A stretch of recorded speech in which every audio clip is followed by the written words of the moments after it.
ጤና ይስጥልኝ አድማጮቻችን፣ ተመልካቾቻችን እንደምን አላችሁ? እንደምን ሰነበታችሁ? ግርማ ካሳ ነኝ። ይህ ዋሜራ ነው።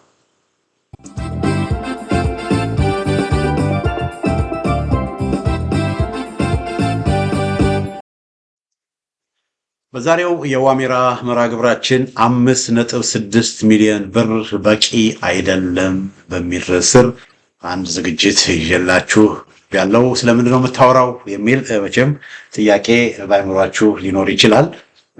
ሰሞኑን በደብረ ዘይት አካባቢ የኢትዮጵያ አየር መንገድ አዲስ ኤርፖርት የቢሾፍቱ ዓለም አቀፍ ኤርፖርትን ለመዘርጋት መሰረተ ድንጋይ ተተክሏል። እዚህ ጋር የምታዩት ነው እና ይሄ መሰረተ ድንጋይ እንግዲህ ተጀምሯል ግንባታው ማለት ነው እና በቢሾፍቱ አካባቢ የተደረገ ነው እና ይሄ የዓለም አቀፍ ያው የቦሌ ዓለም አቀፍ ኤርፖርት አውሮፕላን ማረፊያ በቂ ስላልሆነ ይህንን የቦሌ አውሮፕላን ማረፊያ ለማሳደግ ሌላ ተጨማሪ አውሮፕላን ማረፊያ ለመገንባት ነው። ወደ 12 ቢሊዮን ዶላር የሚፈጅ ፕሮጀክት ነው፣ ሜጋ ፕሮጀክት ነው እና ከዚህ ፕሮጀክት ጋር በተገናኘ ኤርፖርቱ ብቻ ሳይሆን ሆቴሎችም፣ መንገዶችም የተለያዩ በጣም የተለያዩ በቃ የተለያዩ በጣም ትላልቅ ግንባታዎች ይኖራሉ እና ትልቅ ፕሮጀክት ነው። ትልቅ ኢንቨስትመንት ነው። በግሌ ይህንን ፕሮጀክትና ኢንቨስትመንት ሰማ በግሌ ደስተኛ ነኝ። የሚያስደስት ነው። የኢትዮጵያ አየር መንገድ የኢትዮጵያ ሕዝብ ኩራት ነው። የምንኮራበት ነው። ኢትዮጵያ አየር መንገድ ከድሮም ጀምሮ የምንኮራበት እንደው እውነቴን ነው የምላችሁ ኢትዮጵያ ሲባል በቃ አንድ የሚያኮራኝ ነገር ቢኖር እንደው አሁን ኢትዮጵያ ውስጥ ያለውን ነገር በማስበት ጊዜ የሚያኮራኝ ነገር ቢኖር አንዱ ምንድነው ከአድዋ ድል ቀጥሎ የኢትዮጵያ አየር መንገድ እና የኢትዮጵያ አየር መንገድ የኢትዮጵያውያን ሁሉ እና በዚህ ጉዳይ ላይ ትልቅ ኤርፖርት ለመገንባት እያደረገ ያለው ፕሮጀክት በጣም በግሌ አስደስቶኛል። ይሄንን ነው ይመዝገብልኝ ብዬ ይሄን ፕሮጀክት መቃወም ሰው አይደለሁም። ይሄንን ፕሮጀክት መደገፍ ሰው ነኝ እና የኢትዮጵያ አየር መንገድ እንግዲህ የመሰረተ ድንጋይ ያዙሯል። ይሄ ፕሮጀክት የት ነው እየተደረገ ያለው የሚል ጥያቄ በአንዳንዶች ሊነሳ ይችላል። እና ይሄ ፕሮጀክት አድማጮቻችን፣ ተመልካቾቻችን አንድ ካርታ ላሳያችሁ። ይሄ እዚህ ጋር የምታዩት ካርታ ነው እና ቢሾፍቱ ሲባል ደብረ ዘይት ሲባል ብዙ ጊዜ ብዙ ሰዎች የት እንዳለ አያውቁም። ኤርፖርቱ የት እንዳለ ብዙ ጊዜ አያውቁም እና የት ነው ይሄ ኤርፖርት የሚሰራው? አቡ ሴራ የሚባል ቦታ ነው። እዛ አካባቢ ነው የሚሰራው። ይሄ አቡ ሴራ ማለት እጅ ጋር በቀይ ኮከብ ያረኩባት ቦታ አለች አይደለ? እሱ አካባቢ ነው። እንግዲህ አዲስ አበባ ከተማ ወደዛ ታዩታላችሁ እና ከአዲስ አበባ ከተማ በስተ ደብረ ዘይት በስተ ምስራቅ በኩል ነው ያለው። ቢሾፍቱ ነው የሚለው፣ ደብረ ዘይት በስተ ምዕራብ ምስራቅ በኩል ነው ያለው። በቃ በደብረ ዘይትና በመልካ ቁንጥሬ ማለት ሰበታ ወደ ቡታጅራ የሚወስድ ወደ ጉራጌ ዞን የሚወስድ መንገድ ነው። በሰበታ አድርጋችሁ በመልካ ቁንጥሬ አድርጋችሁ ወደ ታች ወደ ጉራጌ ዞን ወደ ጉራጌ ዞኖች እንገባለን እና ስለዚህ እቺ ቀዩዋ የምታዩታለች አይደለ? ቀዩ ክልል የኦሮሞ ክልል የምስራቅ ሸዋ ዞን ነው እና መልካ ቁንጥሬና በደብረ ዘይት መካከል አቡሴራ የሚባል ቦታ ገላን በስተደቡብ በቃ ቀጥታ በስተደቡብ ያለ ነው። አይታችሁት ከሆነ አንዱ ከምን ደብረ ዘይትን ሞጆን በምናይበት ጊዜ አዲስ አበባ በስተደቡብ ምስራቅ ነው። ልክ ወደ ሐረርጌ በሚወስደው መስመር ወደ ደቡብ ምስራቅ ነው። አሁን እዚህ እያወራን ያለ ነው ቀጥታ ወደ ደቡብ ማለት ነው። ደቡባዊ ኢትዮጵያ እዛ አካባቢ ነው አቡሴራ ያለው። በፊት ታስቦ የነበረው ይሄ በቢጫ ያከበብኩት ቦታ አይደለ?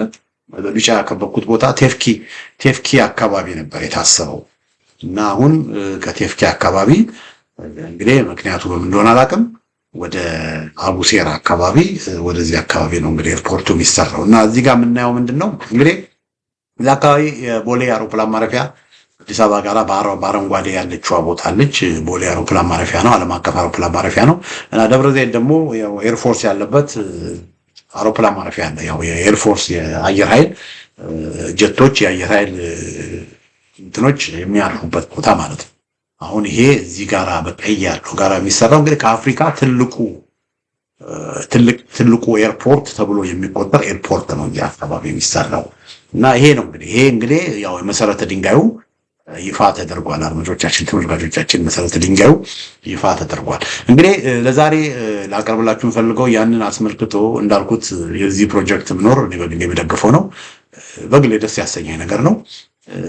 ከአገዛዙ ጋር ያለን ልዩነት እንደተጠበቀ፣ ነገር ግን ይህም ፕሮጀክት ልቃወም አልችልም እና ጥሩ ፕሮጀክት ነው። ግን ምንድነው አሁን ይህም ፕሮጀክት በተመለከተ እዚህ አካባቢ የሚኖሩ ገበሬዎች አሉ። በተለይ አቡሴራ የሚባለው ቦታ እዚያ አካባቢ አቡ አቼሮ፣ አቡ ኮምቦልቻ፣ አቡ ጋብሪ፣ አቡ ሎያ፣ አቡ ሉኛ፣ አቡ ሳርካማ የሚባሉ ወደ 6 ቀበሌዎች አሉ እና እዚያ አካባቢ የሚኖሩ ወደ 300 ገበሬዎች ናቸው ያሉት እና እነዚህ 300 ገበሬዎች ከቦታቸው ይነሳሉ። ይሄ እንግዲህ ከቦታቸው ይነሳሉ እና ከቦታቸው በሚነሱበት ጊዜ በሌላ ቦታ ተመሳሳይ መሬት ይሰጣቸዋል። ገበሬዎች ናቸው የሚያርሱበት መሬት ይሰጣቸዋል። ስለዚህ የሚተካ ማለት ነው። ስለዚህ ዝም ብለው ከዚህ በፊት እንደነበረው የተወሰነ መቶ ሺህ ምናምን ብር ተሰጥቶ ውጡ ማለት አይደለም። እዚህ ለነበሩ ለ3000 ገበሬዎች የሚተካ መሬት ምን ሆኗቸዋል ማለት ነው። የሚተካ መሬት ይሰጣቸዋል። ስለዚህ ከመሬት አይፈናቅም። ከአንድ አካባቢ በልማት ምክንያት ሲነሱ ሌላ መሬት ይሰጣቸዋል። ይሄ ኢንኮንቪኒየንስም በፊት ከሚኖሩበት ቦታ ወደ ሌላ ቦታ በሚሆኑበት ጊዜ ሳይፈልጉ ወይ ምናምን ከሆነ ካሳም ደግሞ ይገባል። ሌላ እኩል መሬት ተተኪ መሬት ተሰጥቷቸዋል በሚል አይደለም፣ ካሳም ይገባቸዋል። ከዛ ቦታ በሚነሱበት ጊዜ ካሳም ይገባቸዋል አይደል እንዴ?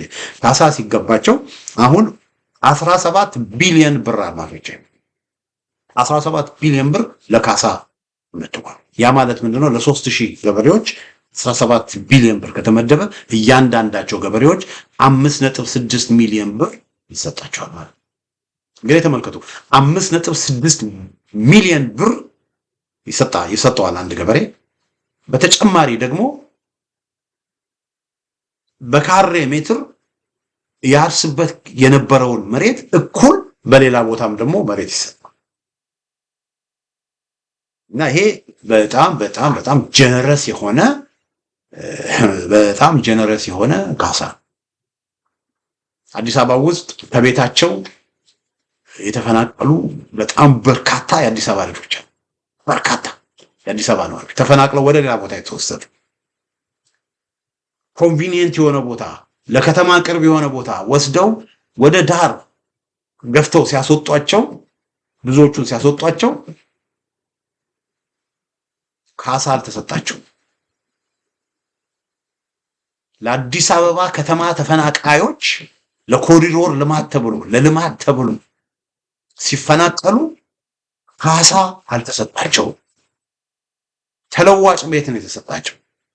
ተለዋጭ ቤቱም ደግሞ አንዳንዱ መስኮት የሌለው በር የሌለው ወገኖች፣ መስታወት የሌለው እንደዚህ አይነት ቤት ነው የተሰጣቸው። እንግዲህ ልዩነቱን ተመልከቱ። እዚህ ጋር ኦሮሞዎች ስለሆኑ የኦሮሞ ገበሬዎች ስለሆኑ ያው ይሄ ፖለቲካው የዘር ፖለቲካ አይደለም። እኔ በነገራችን ላይ ለገበሬዎቹ እንዲህ አይነት ካሳ መሰጠቱን እኔ በጣም ነው የምደግፈው። ተገቢ ነው። በዚህ መልኩ ነው አንድን ሰው ከአንድ ቦታ በሚያነሳበት ጊዜ አስተማማኝ በቂ የሚያርሱበት ቦታ ኑሯቸው እንዳይበላሽ የትም እንዳይበተኑ የሚያደርግ ካሳ ነው መከፈል ያለው። በዚህ መልኩ እዚህ አካባቢ የነበሩ ገበሬዎች በዚህ መልኩ ካሳ እያንዳንዳቸው 5.6 ሚሊዮን ለነሱ ካሳ መሰጠቱ፣ እንደገና ደግሞ ተለዋጭ መሬት መሰጠቱ ፍትሃዊ ነው ብዬ ነው እኔማ። ይሄንን ልብ በሉ። ፍትሃዊ አሰራር ነው ለኦሮሞዎቹ የተደረገው፣ ለኦሮሞ ገበሬዎች የተደረገው ፍትሃዊ አሰራር። ነገር ግን የምጠይቀው ይሄ ፍትሃዊ አሰራር ለአዲስ አበባ ከተማ ነዋሪዎች በኮሪዶር ስም ለተፈናቀሉ ለምን አልተደረገም? ይሄንን እንግዲህ ህዝብ ይጠይቅ።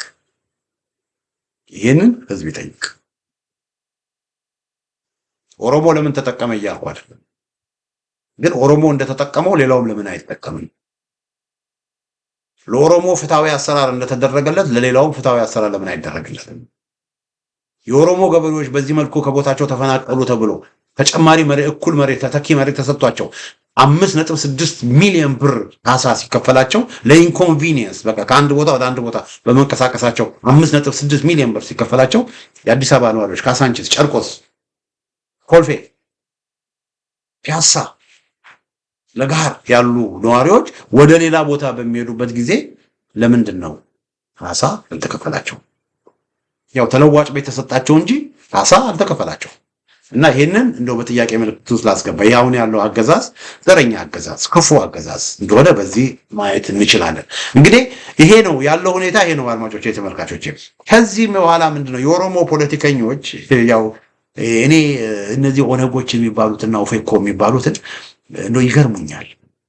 የማይረቡ ለህዝብ የማያስቡ በቃ በጣም በጣም በጣም ጠባብ የሆኑ በአስተሳሰብ የቀነጨሩ ሰዎች ናቸው እነዚህ የኦሮሞ ፖለቲከኞች፣ የኦሮሞ ኤሊት የሚባሉት። እና የኦሮሞ ፌዴራላዊት ኮንግረስ በዚህ ጉዳይ ላይ መግለጫ አወጣ። እንግዲህ ተመልከቱ ወገኖች፣ እዚህ አካባቢ ኤርፖርት መሰራቱ እንዳልኳችሁ ነው። እዚህ አካባቢ ኤርፖርት መሰራቱ እዚህ አካባቢ ያለው ማህበረሰብ አብዛኛው የኦሮሞም አለ ሌላውም አለ ማህበረሰብ ስራ እድል ያገኛል። ብዙ መሻሻሎች ይኖራል። ማር እየቆረጠና የገበሬ ሆኖ እንዲሰራ ብቻ ነው። የገበሬ ልጆች ስራ የማግኘት እድል አላቸው። መንገዶች ይሰራሉ። የውሃ ፕሮጀክቶች ይሰራሉ። ትልቅ ዴቨሎፕመንት እና ትልቅ መሻሻሎች ይኖራሉ። በዚህ ውስጥ ደግሞ የኦሮሞ ልጆችም ይጠቀማሉ። እኔ አስታውሳለሁ እዚህ አሜሪካን ሀገር ሺካጎ ነበር የምኖረው እና ሺካጎ ስኖር ቦይንግ የሚባለው ካምፓኒ ዋና ጽህፈት ቤቱን ከሲያትል ዋሽንግተን ወደ ሌላ ቦታ መውሰድ ፈልግ እና የት ላድርግ በሚል ብዙ ከተሞችን መረጠና መጨረሻ ላይ ዳላስ ቴክሳስ እና ሺካጎ ኢሊኖይን አነጣጠር። አሁን በሁለቱ መካከል ይሄ ቦይንግ የሚባለው ካምፓኒ በከተማቸው እንዲመጣላቸው የሺካጎ ከንቲባና ሜየር ዴሊ ነበር የሚባለው፣ ሪቻርድ ዴሊ ነበር የሚባለው። የሽኔዛ ስለምኖር የሺካጎ ከንቲባን አውቀዋለሁ፣ የዳላስን አላውቀውም። የሺካጎ ከንቲባና የዳላስ ከንቲባዎች በቃ ቦይንግን እነሱ ጋር መጥቶ ቢሮውን እንዲከፍት በቃ በዚህ ያህል ታክስ እንቀንስልሃለን፣ እንደዚህ አይነት ቦታ እንሰጣለን ምናምን የማባቢያ ትሎች በጣም ፋይት ሲያደርጉኝ ቦይንግ እነሱ ከተማ እንዲመጣ ትንሽ ፋይት ኢንሴንቲቭ ይሄን ኢንሴንቲቭ እንሰጣለን እኛ ይሄን እናደርጋለን ምናምን እያሉ ማለት ነው። መጨረሻ ላይ ሺካጎ አሸነፈና ያው ቦይንግ ሺካጎን ለምንድን ነው ይሄን የሚያደርጉት ከንቲባዎቹ? ቦይንግ ትልቅ ካምፓኒ በሚመጣበት ጊዜ የሥራ እድል ይፈጥራል። ያያችሁ የሥራ እድል በሚፈጥርበት ጊዜ እነዛ ከተሞቹም ድሮ ነው ብዙ ስራ እድል ሲፈጥር ኢኮኖሚያቸው ያድጋል። ኢኮኖሚያቸው ሲያድግ የከተማ አስተዳደሩ ብዙ ገቢ ኢንካም ያገኛሉ። ታክስ ጥቅም ስላለው ነው። ኢንቨስትመንት መሳብ ለእድገት ጥቅም ስላለ ነው። እና እዚህ አካባቢ ኢትዮጵያ ኤርላይንስ እዚህ አካባቢ ትልቅ ዓለም አቀፍ ትልቅ ፕሮጀክት ገነባለሁ ብሎ በሚነሳበት ጊዜ ወደ 12 ቢሊዮን ዶላር የሚፈጅ ፕሮጀክት ገነባለሁ በሚባለው ጊዜ የኦሮሞ ፖለቲከኞች መደሰት ነበረባቸው። ለልማት የሚያስቡ ከሆነ ለኦሮሞ ወጣት የሥራ እድል ማግኘት የሚያስቡ ከሆነ መደሰት ነው የነበረባቸው። ግን እነዚህ የኦሮሞ ልሂቃን ጸረ እድገት ናቸው እና ይህንን ፕሮጀክት እነ መራራ ጉዲና ተቃውመውታል። እና እነ መራራ ጉዲና በጣም ይህንን ፕሮጀክት ተቃውመውታል። እዚህ ጋር የምታዩት ነው መግለጫቸውን። ምንድን ነው የሚሉት? የኦሮሞ ከኤፎ የሚሉት እንግዲህ የኦሮሞ ኮንግረሲ ምናምን ኦፍ ኦሮሞ ምናምን መሰለኝ። እና ምን ይላል? ከኤፎ ማለት ኦፌኮ ማለት ነው has requested that the አቡ ኮሚኒቲ ማለት እንዳልኳችሁ አቡ አቺሮ፣ አቡ ኮምቦልቻ፣ አቡ ጋብሪ፣ አቡ ሌወያ፣ አቡ ሉኛ፣ አቡ ሳካ እነዚህ ቀበሌዎች ናቸው። በአቡ ሱሪያ አካባቢ ያሉ በአቡ ሴራ አካባቢ ያሉ ቀበሌዎች ናቸው። እና እነዚህ should have a share of equity and their land will be capital as capital ይላል። አያችሁ ተቃውሞ ምንድነው የሚሉት? እንቃወማለን ይሉና ምንድነው የሚሉት መሰላችሁ? ኦፌኮች ይሄ እዚህ ቦታ ያለው ፕሮጀክት የኢትዮጵያና የሼር ሆልደር ሼር ይሰጣቸው። ተመልከቱ እንግዲህ ለነዚህ ለ3000 ገበሬዎች ተመሳሳይ መሬት ተሰጥቷቸዋል። ከዛ በተጨማሪ 5.6 ሚሊዮን ብር ካሳ ተሰጥቷቸዋል። አሁን እነ መራራ ምንድነው እየጠየቁ ያሉት? እንደገና ሶስተኛ ከዛ በተጨማሪ ደግሞ አክሽን ሼር ይሰጥ፣ የሼር ተካፋይ ሼር ሆልደር ይሁኑ። እዚህ አካባቢ ለሚሰራው ፕሮጀክት ያው የኢትዮጵያን ኤርላይንስ አይደል? የኢትዮጵያን ኤርላይንስ ሼር ሆልደር ይሁኑ፣ ሼር ይሰጣቸው ብሎ ነው እየጠየቁ። አውትሬጀስ። ከዛ ምን ይላሉ? we also ask that the culture, language and tradition of the community of the region are not swallowed by this written pressure. we also ask that the law is put in place ይላሉ። እዚህ አካባቢ ያለው ማህበረሰብ ካልቸር፣ ላንጉዌጅ እና ባህሉ መጠበቅ አለበት ይላሉ። ምን ማለት ነው ይሄ? እዚህ አካባቢ ያለው ማህበረሰብ ካልቸር፣ ባህሉ መጠበቅ አለበት ይላሉ። ኦሮምኛ ብቻ ይነገር በቃ በኤርፖርቱ አዲስ በሚቋቋመው ኤርፖርት በቃ ኦሮምኛ ብቻ ነው የሚነገረው ወንሱ። እንግዲህ 3000 ሰው ነው እዚህ አካባቢ የሚኖረው እና አሁን ይሄ ትልቁ ኤርፖርት በሚኖርበት ጊዜ ከትልቁ ኤርፖርት ጋር በተገናኘ ቢያንስ ወገኖቼ ቢያንስ ወደ 30,000 40,000 የሚሆን ሰው እዚህ አካባቢ ይሰፍራል። ሆቴሎች አሉ፣ መዝናኛ ቦታዎች አሉ፣ ሱቆች አሉ፣ ኤርፖርቱ ራሱ አለ፣ የኤርፖርት ሰራተኞች አሉ፣ የአቪዬሽን ሰራተኞች አሉ፣ የሴኩሪቲ የሴኩሪቲ ሰዎች አሉ። እነዚህ ሁሉ ሲጨሩ እንደው ቢያንስ ነው ማለት ነው ቢያንስ 50,000 60,000 የሚሆን ሰው እዚህ አካባቢ ይሰፍራል ይኖራል። እና አሁን በእነዚህ ቦታ እንግዲህ ይሄ አካባቢ ካልቸሩና ቋንቋው ተጠብቆ ይቆይ ከተባሉ ይሄ በአጠቃላይ 50,000 60,000 ኦሮሞ ብቻ መሆን አለበት ማለታቸው። አያችሁ ምን ያህል ዘረኛ እንደሆኑ እነዚህ ሰዎች በጣም ይገርማል። አያችሁ የኢትዮጵያ አየር መንገድ የሥራ ቋንቋ አማርኛና እንግሊዘኛ። ስለዚህ አሁን ምን እያሉ ነው? ይሄ ፕሮጀክት በቃ ለግንባታን በሚደረግበት ጊዜ ኦሮሞ ነው እዛ ውስጥ መግባት ያለበት። አየር መንገዱን በሚቋቋምበት ጊዜ አየር መንገዱም ኦሮሞን ነው መቅጠር ያለበት። ሌሎች ሱቆችም ሌሎች ሆቴሎችም በሚገነቡበት ጊዜ ኦሮሞ ነው መሆን ያለበት። ያን ማለታቸው ነው። በሌላ አባባል ይሄንን በሚሉበት ጊዜ እየጠየቁ ያሉት ኦፌኮዎች ያንን ነው። the culture, language and tradition of the community of the region are not swallowed መዋጥ የለባቸውም። መዋጣቸውም አይቀርም። 3000 የነበሩ ገበሬዎች እዚህ አካባቢ ይኖሩ የነበሩ ከዚህ አካባቢ ተነስተው ወደ ሌላ ቦታ እኮ ይሸጋገራል። ስለዚህ ወደ ሌላ ቦታ ይሄ አካባቢ እንደ በፊቱ ሊሆን አይችልም።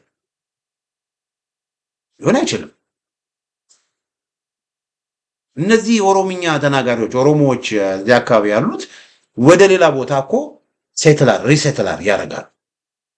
ስለዚህ ቋንቋቸው አይነካም፣ ትራዲሽናቸው አይነካም፣ ባህላቸው አይነካም። ማለት ወደ ሌላ ቦታ ሪሴትል በሚያደርጉበት ጊዜ ኦሮምኛ የሚናገረው እኮ መሬት እኮ አፈሩ እኮ አይደለም ኦሮምኛ የሚናገረው ባህል ያለው እኮ ድንጋዩና ሸንተረሩ እኮ አይደለም ህዝቡ እኮ ነው። ያ ህዝብ ደግሞ ካሳ ተከፍሎት 5.6 ሚሊዮን ብር ካሳ ተከፍሎት ወደ ሌላ ቦታ ሄዷል። ወደ ሌላ ቦታ ከሄደ የትኛው ማህበረሰብ ነው ሶሎድ የሚሆን? እና ሶሎድ የሚሆን ማህበረሰብ የለም። የቀረም ደግሞ ካለ አካባቢው ኦሮማይዝድ አይሆንም የሚሉ ከሆነ ደግሞ ኦሮማይዝድ አይሆንም። ለምን እዚህ አካባቢ የሚቀጠሩ ሰዎች ከሁሉም የኢትዮጵያ ክፍል የመጡ ነው የሚሆኑት።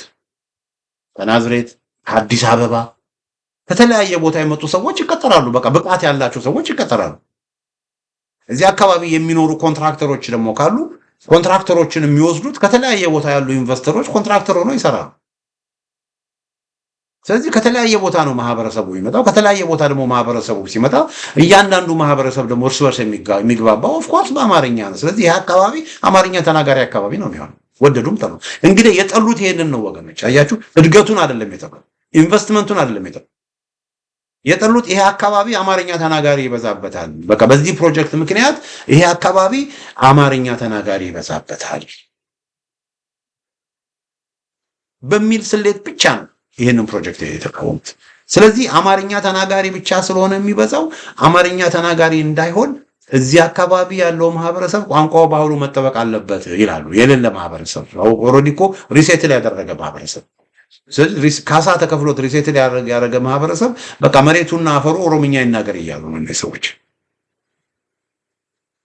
ስለዚህ ይሄንን በህግ ይደንገግልን ነው የሚሉት። በህግ ይደንገግልን እና በህግ በሚደነገግበት ጊዜ ምንድነው የሚሆኑት ማለት ነው? እዚህ አብዛኛው ማህበረሰብ ኦሮሞ ብቻ ይቀጣል። ኦሮሞ ብቻ ይቀጣል። እዚህ ኤርፖርትም እዚህ አካባቢ የሚሰሩ ሆቴሎችም ኦሮሞ ብቻ ይቀጠር ማለታቸው። ያን ያህል እንግዲህ እነዚህ ሰዎች ምን ያህል በቃ አስተሳሰባቸው እንደቀነጨረ ነው ወገኖች እዚህ ጋር ማየት እንችላለን። ያልሆነ አይችልም። ኦኬ ምናልባት እና አብይ አህመድ በቃ ኦሮሞ 40% ነው በሚል በዚህ ውስጥ በእነዚህ ፕሮጀክት ውስጥ 40%ን ኦሮሞ ከወለጋና ከባሌ ከአርሲና ከምናምን እያመጡ ሊቀጥሩ ይችላል።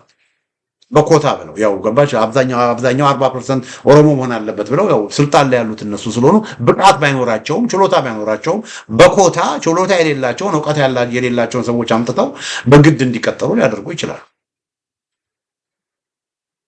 ግን እንደዛም ሆኖ ግን 60%ቱ ሌላ ነው። ስለዚህ እነዚህ 40%ቶች እኮ ከሌላው ጋር እኮ መግባባት መቻል አለባቸው አይደል? ስለዚህ 40%ቶቹም ኦሮሞ ብለው ያሏቸው 40%ቶቹም እኮ ከሌላው ጋር በሚግባቡበት ጊዜ ከሌላው ጋር በሚሰሩበት ጊዜ እኮ የግድ በአማርኛ እኮ ነው የሚናገሩት። ስለዚህ ወደዱም ጠሉም ስራው የሚሰራው በአማርኛ ነው። ኦሮሞም ቢቀጠል ማለት ነው 40% ግማሽ በመቶ ኦሮሞም ቢቀጠል እዚህ አካባቢ ስራው የሚሰራው በምንድነው? በአማርኛ ነው። ስለዚህ ይሄ የነ መራራ ጉዲና ጠባብ አመለካከትን ነው እዚህ ጋር የምናየው። እነሱ ብቻ አይደሉም። ባይገርማችሁ እዚህ ጋር የምታዩት አዲስ ስታንዳርድ በዚህ ጉዳይ ላይ ዘግቦታል እና አዲስ ስታንዳርድ የዘገበው ምንድነው? ፕራይም ሚኒስተር አብይ ሌይስ ፋውንዴሽን ፎር አፍሪካስ ላርጀስት ኤርፖርት ይላል። OLF describes project as extension of 2014 ማስተር ፕላን የ2014 ማስተር ፕላን ኤክስቴንሽን ነው፣ ቀጣይ ነው እና ይሄንን ፕሮጀክት እንቃወማለን እና ምንድነው የሚለው? ፕራይም ሚኒስተር አብይ አህመድ on Saturday laid the foundation stone for the Bishoftu International Airport poised to become Africa's largest aviation hub, while the Oromo Liberation Front OLF condemned the project as involving forced displacement, alleging that thousands of residents are being uprooted and demanding ownership stakes for affected farmers ይላል። እንግዲህ ምንድነው እዚህ ጋር የሚለው? ልክ በተመሳሳይ ሁኔታ ነው ነገራቸው። በተመሳሳይ ሁኔታ ምንድነው የሚለው? በጉልበት ነው የተፈናቀሉት እና በጉልበት ነው የተፈናቀሉት ብሎ ነው OLF የሚያወግዘው እና ይሄ ማስተር ፕላን የሚባለውን እየተገበሩት ነው በሚል ይሄንን ፕሮጀክት አወግዛለሁ ብሎ ነው OLF በነገራችን ላይ የትኛው OLF እንደሆነ ማለት እና ይሄንን ፕሮጀክት አወግዛለሁ ብሎ ይናገርና ከዛ ምን ይላል መሰላችሁ? demanding ownership stakes for affected farmers ይላል። እነዚህ ፋርመሮች ልክ ኦፌኮ እንዳለው በቃ የመሬቱ ባለቤት ናቸውና የመሬቱ ባለቤት ስለሆኑ በቃ የነሱ ጉዳይ ትኩረት ሊሰጠው ይገባል። ከዛ ምን ይላል? ወደ ታች በመተወርዱበት ጊዜ the OLF describes the project as a humanitarian crisis ይላል። humanitarian crisis ነው። እንግዲህ እግዚአብሔር ያሳያችሁ 17 ቢሊዮን ብር ነው። አዲስ ስታንዳርድ እንደተገበው the opposition called the states reported 70 ቢሊዮን ኢትዮጵያን ብር resettlement budget እና inadequate ነው። 17 ቢሊዮን ዶላር ይቅርታ 17 ቢሊዮን ብር OLF በቂ አይደለም እና ምንድነው የሚሉት? ምን ይላሉ? the opposition called ማለት OLF ማለት ነው called the states reported 17 billion Ethiopian birr resettlement budget inadequate and demanded that displaced farmers received permanent ownership stakes in the airport ይላል። ያ ምንድነው? በቃ የዚህ የፕሮጀክቱ አክሲዮን በቃ ባለድርሻ አካል ሆነው ሼር ተሰጥቷቸው ፐርማነንት በሆነ መንገድ በቃ አየር መንገዱ በሚያገኘው ጥቅም ሁሉ በየጊዜው በቃ እንደዚህ ባለቤት ናቸው። በቃ የአየር መንገዱ በቃ የተወሰነ ባለቤት 10%ም 5%ም የአየር መንገዱ ባለቤት ናቸው። ስለዚህ አየር መንገድ ከሚያገኘው ሀብት ለነሱ ሁሉ ጊዜ ለምን ሼር ሆልደር ናቸው፣ የኩባንያው ባለቤት ናቸው። እንደዛ መሆን አለባቸው ነው ያሉት እና 17 ቢሊዮን ብሩ በቂ አይደለም ነው እንግዲህ ተመልከቱ። 17 ቢሊዮን ብሩ በቂ አይደለም ነው ያሉት። 17 ቢሊዮን ብሩ በቂ አይደለም። እንደዛ ነው ያሉት። ይቅርታ 17 ቢሊዮን ብር ማለት እንግዲህ ለ3 ሚሊዮን 5.6 ሚሊዮን ብር 5.6 ሚሊዮን ብር በቂ አይደለም እያሉ ነው ያሉት እንግዲህ። እና ስለዚህ ምን ይሆናል እንግዲህ ተመልከቱት፣ ልብ በሉልኝ። እዚህ ጋር እነዚህ ሰዎች መሬት ተሰጥቷቸዋል፣ መሬት ተሰጥቷቸዋል። ይሄ ምንድነው አቡ በሚባል ኤሪያ ነው የምትባሉት፣ ለአቡ አቼሮ፣ አቡ ኮምቦልቻ፣ አቡ ጋብሪ፣ አቡ ሎያ፣ አቡ ሉኛ፣ አቡ ሳርካማ የሚባሉ ቦታዎች፣ እነዚህ እዚያ በአረንጓዴ ያከበብኳቸው ቦታዎች፣ ኤርፖርቱ የሚሰራበት ቦታዎች፣ መሰረተ ድንጋይ የተደረገበት ቦታዎች የሚኖሩ ወደ 3000 የሚሆኑ ገበሬዎች ተመጣጣኝ የሚያርሱበት ቦታ ተሰጥቷቸዋል። ያዛችሁልኝ አንድ። ስለዚህ በጉ ምንድነው አንድ በግ። ሁለተኛ ከዛ በተጨማሪ አንድ ቦታ ወደ አንድ ቦታ በመሄዳቸው 5.6 ሚሊዮን ብር ሰጥቷቸዋል። ይሄ አልበቃም፣ ይሄ አይበቃም ብለው ነው እንግዲህ እነዚህ ኦነጎችና ኦፌኮች፣ እነዚህ ያረጁ በአስተሳሰባቸው የተነጨሩ ፖለቲከኞች ይሄ አረጀም ብሎ ነው። አንደኛ እዚህ አካባቢ ያለው ማህበረሰብ የኦሮምኛ ቋንቋ መቀየር የለበትም ብለው እዚህ አካባቢ ያለው ማህበረሰብ እንግዲህ ከአንድ ቦታ ወደ አንድ ቦታ ሪሴትል ከተደረገ ካሳ በቂ ካሳ ተከፍሎት ሪሴትል ከተደረገ እዚህ አካባቢ ኦሮሞ አይኖርም ማለት ነው። ስለዚህ በቃ ፕሮጀክቱን የሚወስዱት ፕሮጀክቱ ላይ ደግሞ ከሁሉም የኢትዮጵያ ክፍል ነው ወጥተው የሚቀጠሩት። ስለዚህ ከተለያየ ማህበረሰብ ደግሞ የሚግባባው እርስ በርስ የሚግባባው ደግሞ ኦሮምኛ አይደለም በአማርኛ ነው። ስለዚህ እዚህ አካባቢ የሥራ ቋንቋ የሚሆነው የኮሚኒቲው ማህበረሰብ ቋንቋ የሚሆነው ልክ እንደ አዲስ አበባ አማርኛ ነው የሚሆነው። የታወቀም ሳይታለም የተፈታ ነው። ወደዱም ጠሉት እንደዛ ነው የሚሆነው። አብዛኛው ኦሮሞ ሰው ቢቀጥሩም ከወለጋና ከባሌ አምጥተው ኦሮሞ ሰው ቢቀጥሩም ይሄ ኦሮሞ ሰው ከሌላው ጋር አብሮ የሚነጋገረው በአማርኛ። ስለዚህ ይህ አካባቢ ወደዱም ጠሉም አማርኛ ተናጋሪ ማህበረሰብ ነው የሚመሰረት። ስለዚህ ያ ሊሆነ። ሁለተኛ ደግሞ በቃ ፐርማነንት በቋሚነት የኢትዮጵያ አየር መንገድ የተወሰነ ሼር ባለቤት ሆነው የአክሲዮን ባለቤት ሆነው ገንዘብ ይሰጣቸው። እንግዲህ ይሄንን በሚሉበት ጊዜ አሁንም ደግሜ እናገራለሁ ወገኖች፣ በልማት ፕሮጀክት በኮሪዶር ፕሮጀክት ተብሎ አዲስ አበባ ውስጥ በመቶ ሺህ የሚቆጠሩ የአዲስ አበባ ነዋሪዎች ተፈናቅለዋል። በግዳጅ ፎርስድ ዲስፕሌስመንት ተፈናቅለዋል። ያ በሚሆንበት ጊዜ ተመጣጣኝ ቤት ይሰጣቸዋል ተብሎ ቤት ተሰጣቸው። ቤት ያልተሰጣቸውም አሉ። ትላልቅ ቤት የነበራቸው አነስ ያለ ቤት የተሰጣቸዋል። ቤት ያልተሰጣቸዋል። ከነበራቸው ቤት ደግሞ ያነሰ ቤት የተሰጣቸዋል። የተሰጣቸውን ቤት ደግሞ ያላለቀ መስኮት የሌለው ምናምን የሌለው ቤትም ደግሞ አለ የተሰጣቸው ማለት እንኳን ተመጣጣኝ የሆነ ነገር ሊሰጣቸው ቀርቶ። እነዚህ ግን ከአንድ ቦታ ከፒያሳ ተነስተው አገሩ የት እንደሆነ የማይታወቅ ቦሌ አራምሳ ከካሳንቺስ ተነስተው ምንድነው የማይታወቁ ቦታዎች የተለያየውን ስም ወጥቶላቸዋል። እኔ ድሮ አላቃቸውን ይቅርታ አድርጉልኝ። በእነዚህ ሁሉ ቦታዎች በሚሄዱበት ጊዜ ካሳ ተከፈላቸው፣ 5 ሳንቲም ካሳ ተከፈላቸው። እነዚህ 3000 ገበሬዎች ግን 5.6 ሚሊዮን ብር ተከፍሏቸዋል። እና ይሄንን ነው እንግዲህ እነዚህ ኦሮሞ እንትኖች የሚቃወሙት። እና ምንድነው እዚህ ጋር የአንዳንድ ሰዎች ለኦሮሞ ገበሬዎች የተከፈለው ቅድም እንዳልኩት ነው፣ ለኦሮሞ ገበሬዎች የተከፈለው ፍትሃዊ አይደለም፣ ትክክል አይደለም የሚል አመለካከት ያላቸው ወገኖች ይኖራሉ። ይሄ ለኦሮሞ ገበሬዎች የተደረገው ክፍያ ካሳ ተገቢ ነው፣ ፍትሃዊ ነው ብዬ ነው የማምነው። በፊትም በወያኔም ጊዜ እንደዚህ አይነት ነገር መደረግ ነበር። ነገር ግን ይሄ ፍትሃዊ አሰራር ለአዲስ አበባ ሕዝብ ለምንድን ነው ያልተደረገው? ለአማራው ማህበረሰብ ለምንድን ነው ያልተደረገው? በተለያየ ቦታ በአማራው ማህበረሰብ በተለያየ ቦታ የሚደረጉ ፕሮጀክቶች እንደዚህ ተመሳሳይ ለኦሮሞ ገበሬዎች የተደረጉ አይነት ካሳ ተሰጥቷል።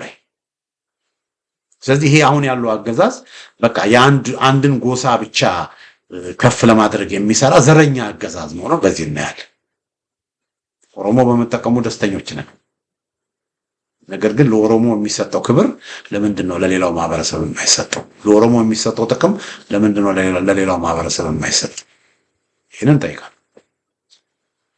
ሌላ አድማጮቼ፣ ተመልካቾቼ በ5.6 ሚሊዮን ብር ዙሪያ ያዘጋጀው ዝግጅት ይህን ይመስላል። በሌላ ጊዜ በተመሳሳይ ፕሮግራም እስክንገናኝ ደህና ሁኑ።